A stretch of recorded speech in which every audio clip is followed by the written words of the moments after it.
Clip number 424۔ اس clip میں آپ سورہ توبہ کی آیت نمبر 5 سے 7 تک کی تلاوت، ترجمہ، تفسیر قرآن صراط الجنان سماعت فرمائیں گے۔ بسم اللہ الرحمن الرحیم۔ ترجمہ، اللہ کے نام سے شروع جو نہایت مہربان رحمت والا ہے۔ فَإِذَا انسَلَخَ الْأَشْهُرُ الْحُرُمُ فَاقْتُلُوا الْمُشْرِكِينَ حَيْثُ وَجَدتُّمُوهُمْ وَخُذُوهُمْ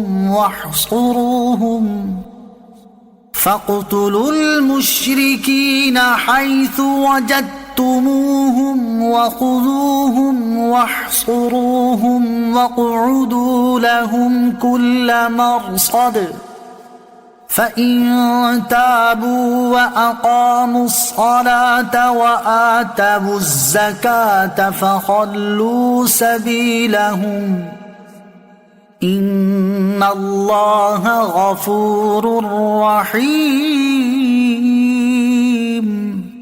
ترجمہ، پھر جب حرمت والے مہینے گزر جائیں تو مشرکوں کو مارو جہاں تم انہیں پاؤ اور انہیں پکڑ لو اور قید کر لو، اور ہر جگہ ان کی طاق میں بیٹھو۔ پھر اگر وہ توبہ کریں اور نماز قائم رکھیں اور زکوٰۃ دیں تو ان کا راستہ چھوڑ دو، بے شک اللہ بخشنے والا مہربان ہے۔ فَإِذَا انسَلَخَ الْأَشْهُرُ الْحُرُمُ، پھر جب حرمت والے مہینے گزر جائیں۔ یہاں حرمت والے مہینوں سے مراد ان کفار کی امان کے مہینے ہیں جو مسلسل 4 تھے، لہٰذا یہ آیت منسوخ نہیں، اور جن مہینوں میں جنگ ابتدائے اسلام میں حرام تھی وہ رجب، ذیقعد، ذوالحجہ اور محرم ہیں۔ اب ان میں جہاد جائز ہے، چونکہ یہاں مذکور معاہدے کی تکمیل والے 4 مہینوں میں ان کفار سے جنگ حرام تھی، اس لیے انہیں اشہر حرام فرمایا گیا۔ فَإِن تَابُوا، پھر اگر وہ توبہ کریں۔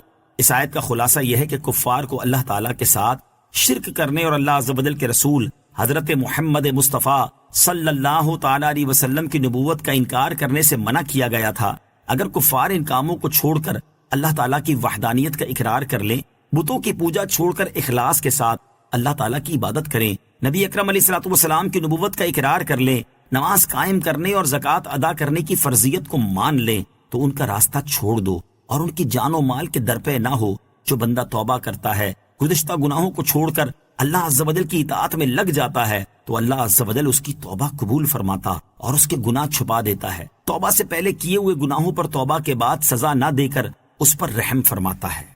وَإِنْ أَحَدٌ مِّنَ الْمُشْرِكِينَ اسْتَجَارَكَ فَأَجِرْهُ حَتَّى يَسْمَعَ كَلَامَ اللَّهِ ثُمَّ أَبْلِغْهُ مَأْمَنَهُ ذَلِكَ بِأَنَّهُمْ قَوْمٌ لَا يَعْلَمُونَ۔